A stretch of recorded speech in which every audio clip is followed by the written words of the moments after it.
Bismillahirrahmanirrahim. Assalamualaikum warahmatullahi wabarakatuh. Innal hamdalillah nahmaduhu wa nasta'inu wa nastaghfiruh wa na'udzu billahi min shururi anfusina wa min sayyiati a'malina. May yahdihillahu fala mudilla lahu wa may yudlil fala hadiya lahu. Asyhadu an la ilaha illallah wahdahu la syarika lah wa asyhadu anna Muhammadan abduhu wa rasuluhu la nabiyya ba'dah. Allahumma shalli wa sallim wa barik ala sayyidina Muhammadin sallallahu wa ala alihi wa ashabihi wa mawala. Wa ba'du. Bapak, Ibu dan saudara-saudara jemaah salat maghrib yang dirahmati Allah tabaraka wa taala, alhamdulillah selalu kita bersyukur kepada Allah tabaraka wa taala. Begitu sayangnya Allah kepada kita sehingga Allah masih kasih kita kesempatan, kemampuan untuk bisa melakukan ketaatan yang baru saja kita bisa melaksanakan salat maghrib dengan berjamaah. Kita sangat berharap kepada Allah tabaraka wa taala ketaatan kita ini diistiqomahkan oleh Allah sampai Allah memanggil kita dalam keadaan husnul khatimah. Salat dan salam kita aturkan kepada junjungan alam teladan umat Nabi Allah Muhammad sallallahu alaihi wa alihi wasallam. Bapak Ibu yang dirahmati Allah,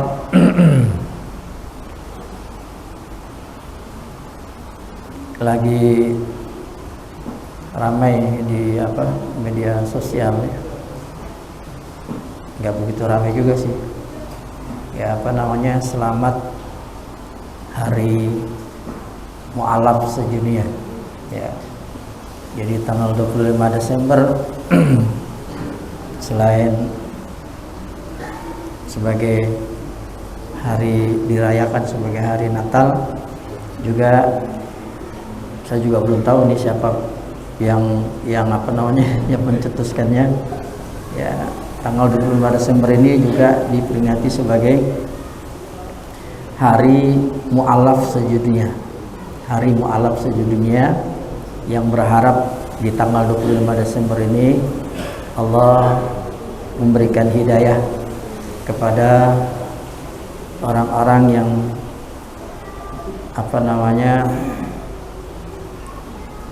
mereka masih ya, dalam keadaan kufur kepada Allah tabaraka wa taala.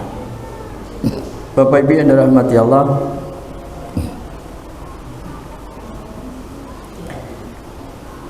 tanggal 15 Februari insyaallah Sumur Batu ketempatan untuk pelaksanaan santunan 1000 anak yatim se-Kecamatan Kemayoran. Tahun kemarin diadakan di Masjid Akbar Kemayoran.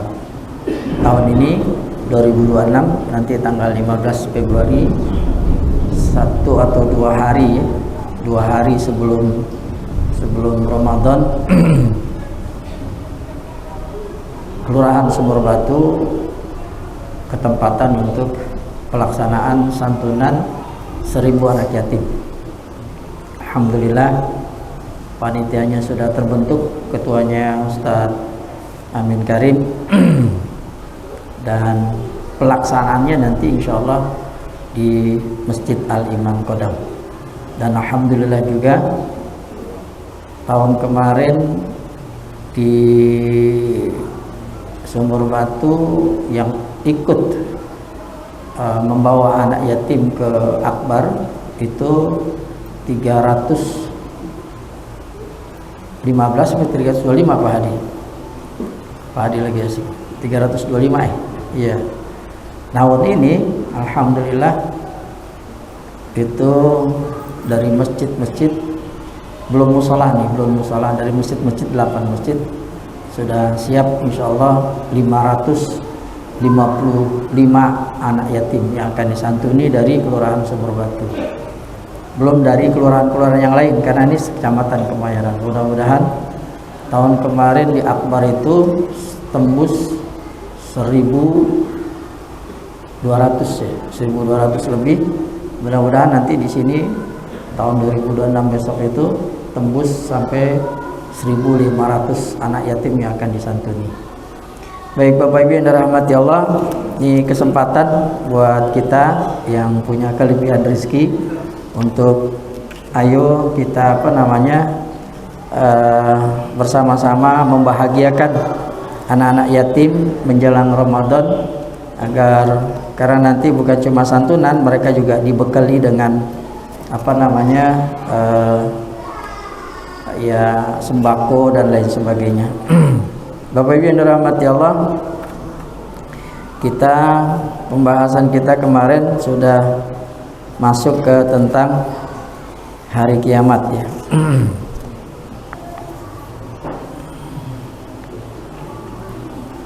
Kemarin kita sudah bahas itu, tadi Pak Ismail juga nge-share tentang hari kiamat ya, tentang orang-orang yang nanti dikumpulkan di padang mahsyar. Posisi masing-masing seperti apa, nanti kita bahas. Bapak Ibu yang dirahmati Allah, yang pasti Bapak Ibu bahwa nanti setelah kiamat lalu manusia dibangkitkan dari kubur, setelah itu dikumpulkan di padang mahsyar. Insyaallah malam ini kita akan ngebahas tentang mahsyar. Bapak Ibu yang dirahmati Allah, seluruh manusia nanti akan digiring ke padang mahsyar. Mulai dari makhluk yang duluan maupun makhluk yang belakangan, yang terakhir ya. Semuanya dikumpulkan. Bahkan nanti dikumpulkan bersama anak bersama orang tuanya, suami bersama istrinya, pembunuh bersama yang dibunuhnya, orang zalim bersama yang dizaliminya, penyebar fitnah bersama yang difitnahnya, para koruptor bersama rakyat yang diambil hartanya, dan penjahat bersama barang kejahatan dan orang yang dijahatinya. Kumpul semua. Nanti kelihatan di padang mahsyar Bapak Ibu. Dalam Quran surat Al-Waqiah ayat 49-50, Qul innal awwalina wal akhirin. Katakanlah, sesungguhnya orang-orang yang terdahulu dan orang-orang yang terkemudian benar-benar lamajmu'un ya, lamajmu'una ila miqati yaumin ma'lum, akan dikumpulkan di waktu tertentu pada hari yang dikenal ya. Bahkan di sini di penulis sampai mengatakan bahkan sesuatu semuanya itu akan dihimpun, sampai lalat juga dikumpulkan ya. Sebagaimana di Quran surat At-Takwir ayat 5, wa idzal wuhusu husirat, dan apabila binatang-binatang liar dikumpulkan. Jadi semua binatang-binatang juga nanti bukan cuma manusia, jin, semuanya juga dikumpulkan di padang mahsyar. Bapak Ibu yang dirahmati Allah, dan kondisinya ini sangat-sangat luar biasa ya. Dinyatakan oleh Allah di ayat 108 di surat Thaha, Allah berfirman, yauma idzi yattami'una ad-da'iya la 'iwajalah wa khasha'atil aswatu lirrahmani fala tasma'u illa hamsa ya. Pada hari itu manusia mengikuti, atau di sini menuju kepada suara penyeru dengan tidak berbelok-belok dan merendahkan semua suara kepada Tuhan yang Maha Pemurah, maka kamu tidak mendengar kecuali bisikan saja. Bahkan di Rasulullah SAW mengabarkan, yuhsyarun nasu yaumal qiyamah ala ardin bayda'a afra'a qakur di atitaqi ya. Qala Sahal au ghairu laisa fiha ma'lum li ahadin. Manusia, kata Rasulullah, dihimpunkan pada hari kiamat di atas bumi berwarna putih afra, kekuning-kuningan, ya, kaqursatin taqi, bagaikan tepung yang bersih. Sahal, sahabat atau yang lainnya, mengatakan bahwa tidak ada sesuatu tanda milik siapapun, maksudnya bangunan, ada bangunannya atau apa gitu ya. Aisyah radhiyallahu anha mengatakan dari sabda Nabi sallallahu alaihi wasallam yang artinya di sini, kalian dikumpulkan, kata Rasulullah, di mahsyar dalam keadaan tidak pakai sendal, telanjang, belum dikhitan, ya. Lalu Aisyah mengatakan, aku berkata, wahai Rasulullah, kaum laki-laki dan kaum wanita satu sama lain saling melihat. Maka Rasulullah SAW bersabda, perkara yang mereka hadapi lebih dahsyat daripada semua itu. Ya, ini kita kemarin sudah sampai ke sini ya. Jadi nanti kita dikumpulkan dalam keadaan telanjang, tidak beralas kaki, dan kita nggak mikirin tentang saling pandang-pandang, karena yang kita pikirin pada saat itu adalah nasib kita nanti nasib kita seperti apa akhirnya, di neraka atau di surga. Bahkan kata Rasulullah, innakum muhsyaruna rijalan wa rukbanan wa tujarruna ala wujuhikum. Sesungguhnya kalian dikumpulkan di mahsyar, kata Rasulullah, dalam kondisi jalan kaki dan berkendara, dan kalian akan digelandang di atas wajah kalian. Kita kabarkan kemarin, orang kafir itu nanti bahkan sampai ke padang mahsyar, mereka jalan bukan pakai kaki tapi pakai kepala. Ada sahabat bertanya, ya Rasulullah, apakah bisa? Kata Nabi, Allah yang memberi kemampuan kepada makhluknya berjalan dengan kakinya, pasti bisa.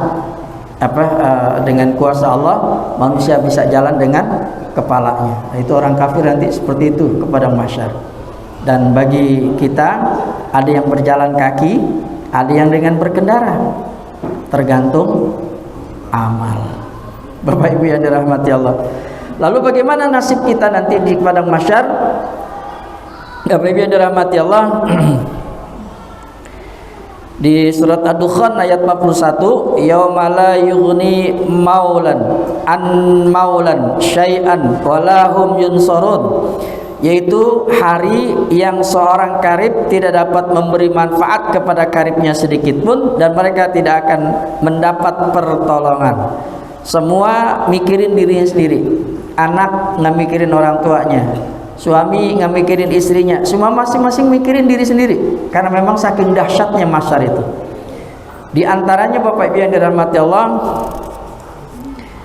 dari Abu Sa'id Al-Humaid As-Sa'adi berkata, Rasulullah SAW memperkerjakan seseorang dari suku Al-Asad bernama Ibnul Lutbiyah yang bertugas untuk memungut zakat. Maka tatkala ia telah kembali, ia berkata, ini harta untukku, dan ini harta untukmu, dan ini untukku yang dihadiahkan untukku.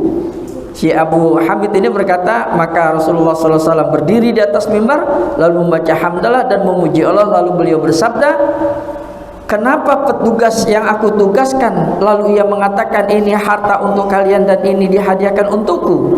Andai kata dia duduk di rumah bersama bapaknya atau di rumah bersama ibunya, apakah dihadiahkan kepadanya atau tidak? Demi zat yang jiwa Muhammad berada di tangannya, tidaklah seorang pun dari kalian menerima sesuatu darinya, melainkan ia datang pada hari kiamat sambil membawanya di lehernya ontak yang bersuara, atau sapi yang melenguh, atau kambing yang mengembik. Kemudian Rasulullah SAW mengangkat kedua tangan sampai kami melihat putih kedua ketiaknya. Kemudian Rasulullah SAW 2 kali bersabda, ya Allah, apakah aku telah menyampaikan? Bapak Ibu yang dirahmatillah, dalam hadis yang cukup panjang, hadis ini juga sahih, riwayatkan Imam Bukhari, Imam Muslim, ya, nanti ya Kata Rasulullah SAW, aku tidak ingin menemukan salah seorang dari kalian, maksudnya Rasulullah nggak kepengen nemuin kita nanti ya, yang datang pada hari kiamat di atas lehernya ada ontak yang bersuara. Ia berkata, ya Rasulullah, tolonglah aku. Maka Rasulullah mengatakan, aku tidak mampu berbuat apa-apa untukmu sedikit pun, sungguh aku telah menyampaikan kepadamu. Jadi Rasulullah sudah menyampaikannya sebelumnya. Ini di hadis yang diriwayatkan juga Imam Bukhari ya. Allahumma hal balagh ya. Ya Allah ya, aku sudah menyampaikan, kata Rasulullah. Menyampaikan maksudnya sudah menyampaikan, mengingatkan agar jangan mengambil hak yang bukan miliknya, alias koruptor.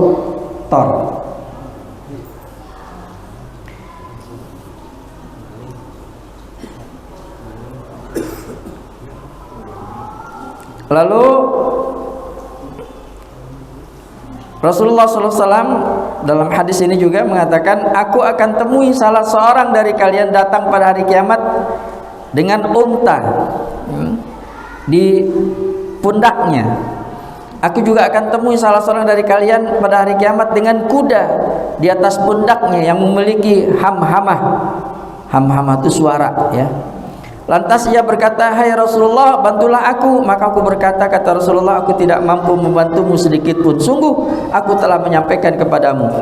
Aku akan mendapatkan salah seorang darimu, dari kita semua nanti, datang pada hari kiamat dengan kambing yang mengembik di atas pundaknya.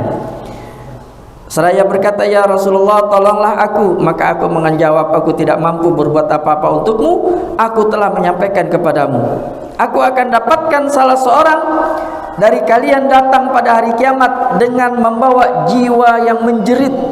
Lantas ia berkata, ya Rasulullah, tolonglah aku. Maka kata Rasulullah, aku tidak memiliki apa-apa untukmu, sungguh aku telah menyampaikan kepadamu. Aku akan mendapatkan salah seorang dari kalian datang pada hari kiamat dengan pakaian di atas pundaknya. Lalu ia berkata, ya Rasulullah, tolong aku. Maka Rasulullah menjawab, aku tidak memiliki apa-apa untukmu, sungguh aku telah menyampaikannya kepadamu. Aku akan mendapatkan salah seorang dari kalian datang pada hari kiamat sedangkan di atas pundaknya ada somit, yaitu emas dan perak. Lalu ia berkata, ya Rasulullah, tolong aku.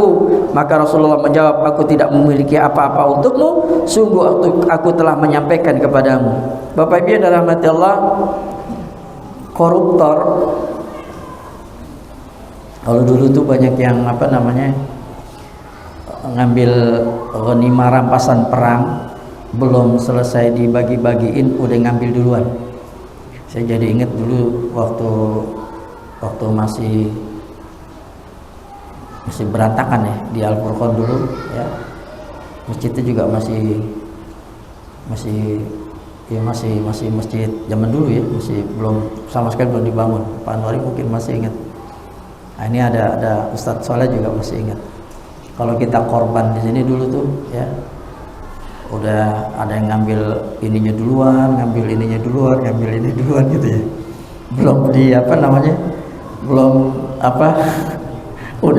udah dilempar gitu ya. Alhamdulillah kalau sekarang udah nggak seperti itu lagi. Itu termasuk yang ghanimah rampasan perang, belum juga di di resmi ya, dibagi-bagi, udah ada yang ngumpetin. Nah, itu korupsi namanya. Ya. Nah, kata Rasulullah, nanti ya kita akan datang kepada mahsyar untuk koruptor, itu dia nanti akan bawa apa yang dia korupsi. Kalau emas perak yang dikorupsi, nanti emas perak ada di pundaknya, dia jalan dengan emas perak yang ada di pundaknya itu dia jalan. Kalau pakaian apa aja misalnya ya. Kalau misalnya dia korupsi, Allahu Akbar, duit misalnya atau apa misalnya kan gitu ya, itu di pundaknya dia jalan ya. Kayak apa tuh rasanya? Hina banget, sangat hina banget itu. Makanya bingung saya sama koruptor Indonesia ini banyak yang bukan main ya, nggak takut gitu ya. Allahu Akbar. Baik, Bapak Ibu yang dirahmati Allah, jadi nanti orang-orang yang korupsi datang ke padang mahsyar, dikumpulkan di padang mahsyar itu sambil memikul barang yang dikorupsinya di pundaknya, kata Rasulullah. Kalau banyak kayak apa ya, Masya Allah, jalannya gimana? Allahu Akbar. Innalillahi. Baik Bapak Ibu yang dirahmati Allah, di Quran surat 2, surat Al-Baqarah ayat 275. Saya bacakan artinya. Orang-orang yang makan mengambil riba, ini tentang pemakan riba ya. Orang yang suka makan riba ya, nanti dikumpulkan di padang mahsyar. Allah gambarkan di Quran surat 2, surat Al-Baqarah ayat 275. Orang-orang yang makan mengambil riba tidak dapat berdiri melainkan seperti berdirinya orang yang kemasukan setan lantaran tekanan penyakit gila. Kayak apa itu Pak? Apa? Dirinya udah susah sempoyongan. Gimana jalan ke padang mahsyar? Keadaan mereka yang demikian itu, kata Allah, adalah disebabkan mereka berkata atau mereka berpendapat sesungguhnya jual beli itu sama dengan riba. Padahal Allah telah menghalalkan jual beli dan mengharamkan riba. Orang-orang yang telah sampai kepadanya larangan dari Tuhannya, lalu dia terus berhenti dari mengambil riba, maka baginya apa yang telah diambilnya dahulu sebelum datang larangan, dan urusannya terserah kepada Allah. Orang yang kembali mengambil riba, maka orang itu adalah penghuni-penghuni neraka, khalidina fiha, mereka kekal di dalamnya. Bapak Ibu yang dirahmati Allah, Rasulullah SAW bersabda, hadis diriwayatkan oleh Imam Muslim dan sahihnya, la'anallahu, Allah mengutuk akilar riba, pemakan riba, wa mukilahu, pemberi makan riba, wa syahidahu, dua orang yang menjadi saksi, wa katibahu, dan yang nulis. Semuanya kena, Pak. Yang makan, yang ngasih, yang menjadi saksi, yang nulis. Allahu Akbar.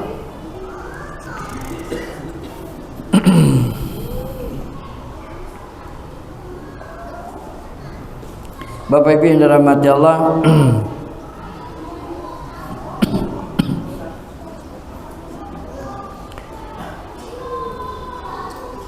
jadi orang yang pemakan riba ini, yang memberi makan riba, yang menjadi saksi dan yang nulis, ini juga kena nanti dikumpulkan di padang mahsyar. Mereka berjalan sempoyongan seperti orang gila kesurupan ya. Yang jelas sangat kepayahan untuk bisa sampai ke padang mahsyar. Bapak Ibu yang dirahmati Allah, begitu juga dengan orang yang apa tuh namanya, meratapi mayit, orang yang apa, nggak nerima jika kerabatnya meninggal dunia, lalu dia menjerit-jerit ya, sedih yang berkepanjangan gitu ya. Buat orang-orang yang meratapi mayit ini nanti, Bapak Ibu yang dirahmati Allah, kata Nabi dalam sabdanya di Sahih Imam Muslim, dalam sahihnya, wanita yang meratapi kematian, wanita yang meratapi kematian bila tidak bertobat sebelum matinya, wanita yang meratapi kematian bila tidak bertobat sebelum matinya akan dibangkitkan pada hari kiamat. Dia mengenakan pakaian dari qatiran dan baju dari jarab ya, apa namanya, pelangkin apa sih Pak? Qatiran ya. Kalau baju dari jarab itu baju yang kumel, jelek, gatel, jadi bajunya udah kumel gitu, kalau dipakai gatel itu. Pokoknya gambarannya orang yang meratapi mayit nanti dikumpulkan di padang mahsyar dalam keadaan seperti itu, ya, pakai pakaian yang kumel gatel gitu, ya. Dan Allahu Akbar. Bapak Ibu yang dirahmati Allah, jadi meratapi mayit ini kita kan cukup dengan hanya dengan saya ingat itu waktu pelepasan sambutan pelepasan jenazah almarhum Kiai Zazir itu, pembina di Masjid Jogokarian, ya, beliau subhanallah ya, mau meninggal dia masih bisa berpesan, dan yang menguburkannya itu Allahu Akbar, ya. Masya Allah. Beliau memang kabarnya beliau ini juga salah satu penggagas yang metode Iqra, ya. Beliau ngajarin anak-anak belajar ngaji. Dan saya jadi ingat tentang Grand Syekh Al-Ajhar. Ternyata beliau cita-citanya kepengen menjadi guru TPQ. Tuh, Masya Allah, saya baca itu nangis Pak. Allahu Akbar. Jadi ternyata pemimpin tertinggi di Al-Ajhar itu, ya, beliau punya cita-cita sebelum meninggal dunia ingin menjadi pengajar TPQ, ngajarin anak-anak baca. Karena Bapak di situ beliau memberikan satu subhanallah. Memang kalau dipikir-pikir Pak, lebih enak ngajarin anak-anak daripada Bapak-bapak. Iban Wali. Lebih enak ngajarin anak-anak daripada Bapak. Ngajarin anak-anak ini subhanallah, mereka yang akan nerusin kita. Mereka yang akan memakmurkan masjid ini, ya. Jadi kalau mereka dari sejak dini sudah diajarkan akhlak, diajarkan adab, diajarkan Al-Quran, maka insya Allah mereka akan bisa memakmurkan masjid, ya, khususnya kalau di Al-Furqan, ya, Masjid Al-Furqan. Bapak Ibu yang dirahmati Allah, nah dalam sambutannya itu beliau mengatakan begini, di antara tentang meratap, ya, tentang meratap ini, karena panjang itu sambutannya. Jadi beliau mengatakan kita kehilangan, sangat kehilangan. Kita sedih, sangat sedih. Beliau meneteskan air mata. Tapi kita diajarkan oleh Rasulullah, disuruh oleh Allah pada saat seperti ini hanya cukup dengan mengucapkan inna lillahi wa inna ilaihi raji'un. Kalimat itu sudah cukup, ya, untuk memberikan ketenangan dalam jiwa kita. Siapapun orang yang dipanggil oleh Allah, siapapun, istri kita, suami kita, anak kita, orang tua kita, siapapun, guru kita yang kita cintai, siapapun, cukup hanya dengan kalimat inna lillahi wa inna ilaihi raji'un, milik Allah dan kembali kepada, selesai. Air mata iya mengalir, sedih iya sedih, tapi jangan lalu sampai meratap terus, ya, nangis terus pingsan, nangis pingsan, ada yang kayak gitu. Nah ini yang termasuk meratap, dan ini yang nggak boleh, ya, dan banyak orang kafir yang melakukan hal-hal seperti ini, dan kita dilarang oleh Allah dan Rasulullah Sallallahu Alaihi Wasallam. Jangan meratap. Bapak Ibu yang dirahmati Allah. Lalu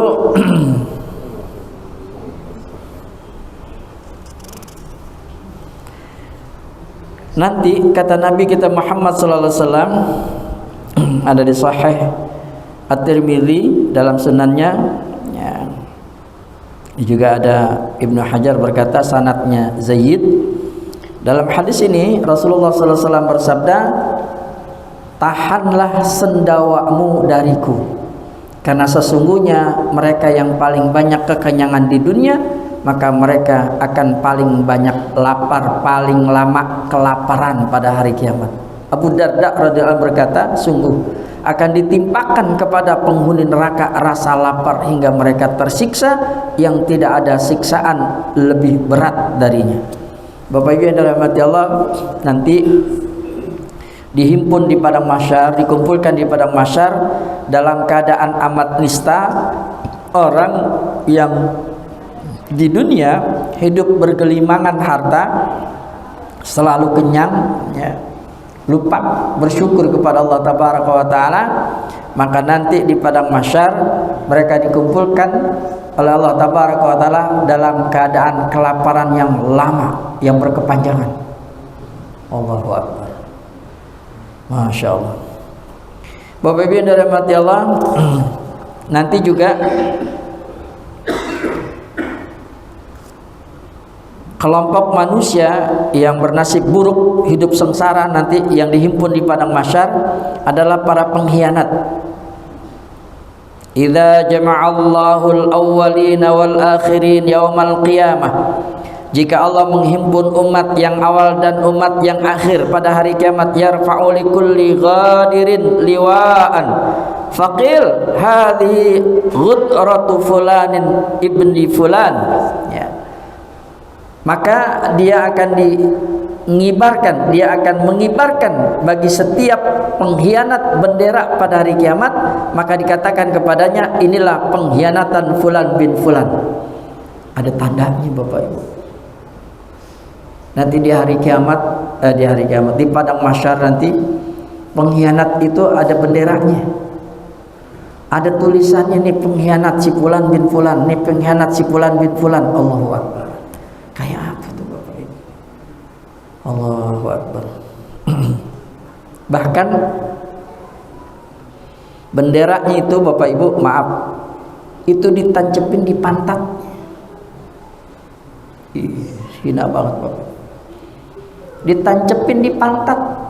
Allahu Akbar. Ini benar-benar bentuk penghinaan dari Allah kepada para pengkhianat. Subhanallah. Bapak Ibu yang dirahmati Allah, buat orang yang sombong, buat lelaki yang punya istri dua tapi nggak adil, ya. Mau saya bacain, ya. Buat di sini ada yang punya istri dua? Ada. Man kanat indahu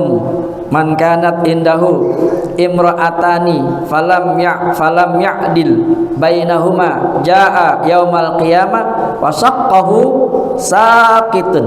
Siapa saja yang mempunyai dua orang istri lalu dia tidak berbuat adil di antara keduanya, maka ia nanti datang pada hari kiamat sedang ia berjalan miring. Jalannya miring. Allahu Akbar. Ya. Masya Allah. Iya. Saya baru tahu Pak, istri 2, 3 itu apa namanya sunnah. Tapi ternyata saya juga baru tahu, ya, jumhur ulama, kebanyakan ulama mengatakan mubah.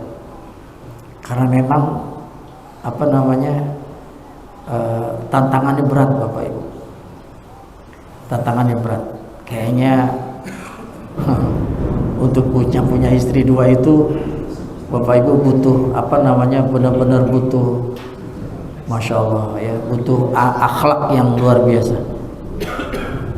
Rasanya kalau hanya nafsu nggak mungkin adil, ya Pak Anwar, ya. Kalau beristri 2, 3 karena nafsu nggak akan adil. Kalau niatnya nafsu. Tapi kalau niatnya sebagaimana Rasulullah SAW beliau beristri bahkan lebih dari 3, tetapi niat Rasulullah mengistrikan para janda-janda itu bukan nafsu, bukan nafsu Bapak Ibu, tapi karena menolong, karena ingin memuliakan. Siapa tuh istrinya yang Syahid? Ingat apa siapa namanya? Istrinya yang Syahid, suaminya Syahid, lalu dia dimuliakan oleh Rasul, dimuliakan oleh Allah dengan Ummu Salamah ya, Ummu Salamah. Ya, Ummu Salamah. Pada saat suaminya nggak pulang, ya, dikabarkan meninggal dunia, yang ditanya bukan suaminya, yang ditanya bagaimana Rasulullah. Maksudnya gimana keselamatan Rasulullah? Terlukakah Rasulullah nih? Ya. Maka beliau subhanallah Ummu Salamah diangkat oleh Allah dengan dijadikan istri oleh Rasulullah sallallahu alaihi wasallam. Bapak Ibu yang dirahmati Allah, baik. Kabar gembira ya buat para syuhada. Syuhada ini Bapak Ibu, Kiai Jazir itu syuhada. Syuhada zaman ini. Kalau dulu syuhada zaman dulu, zaman Nabi ya, zaman para sahabat, mereka angkat pedang, berdarah-darah bersyuhadanya. Kalau sekarang syuhada ini sekarang ini seperti Kiai Jazir adalah mereka yang kakinya berdebu karena berjuang ya, fi sabilillah, di jalan Allah, untuk memakmurkan masjid, untuk menolong saudara-saudara dan lain sebagainya. Subhanallah ya. Itu kabarnya juga yang menginisiasi untuk membeli bekok, eskavator ya, itu ya, harganya berapa ratus juta itu ya, patungan beberapa masjid di Jogja. Inisiatornya adalah beliau almarhum, dan kebeli sampai ke Aceh, tapi khusus buat ngebersihin masjid-masjid doang, khusus buat ngebersihin masjid. Jadi dari masjid untuk masjid, dibawa alat itu bersama dengan dananya nggak tahu berapa miliar. Nah, bersihin tuh masjid-masjid yang ada di Aceh, di Sumatera, pakai itu dibersihin, lebih cepat jadinya ya, agar masjid itu bisa digunakan oleh jemaah, oleh warga di sana. Subhanallah. Nah, para syuhada ini Bapak Ibu yang dirahmati Allah, nanti dikumpulkan pada hari kiamat ya. Dalam hadis yang dikeluarkan oleh Imam Bukhari dalam sahihnya, Imam Muslim juga dalam sahihnya, Rasulullah SAW bersabda, "Walladzi nafsi biyadi," demi zat yang jiwaku ada di tangannya, tidaklah seorang terluka karena jihad di jalan Allah, dan Allah lebih tahu tentang kondisi terluka di jalannya, kecuali datang pada hari kiamat, kata Rasulullah SAW, warnanya berwarna darah dan aromanya beraroma minyak kasturi. Oh subhanallah. Yang dulu ya berdarah-darah ya, itu darahnya beraroma darahnya berwarna warnanya berwarna darah dan aromanya beraroma kasturi.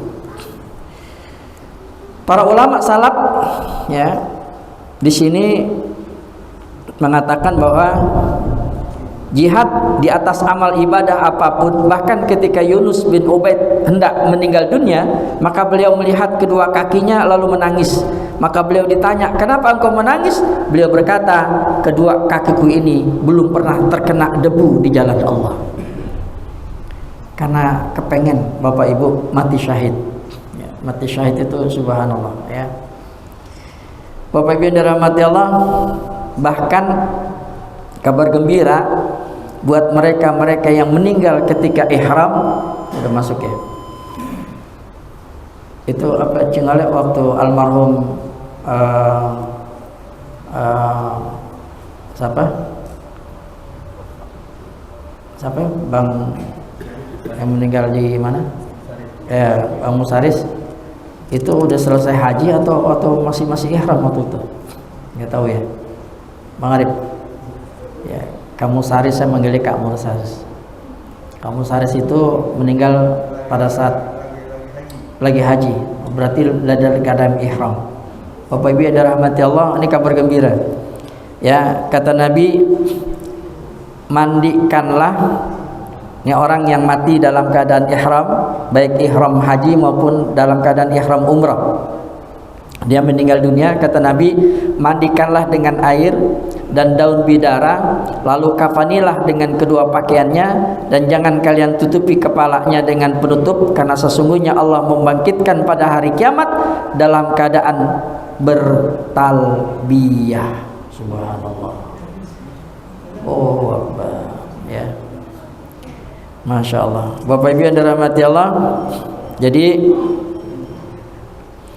bahkan mereka ini termasuk golongan yang nanti akan mendapatkan naungan, di mana tidak ada naungan kecuali naungan dari Allah Tabaraka wa Ta'ala, naungan yang sejuk, sangat sejuk ketika nanti berada di padang mahsyar.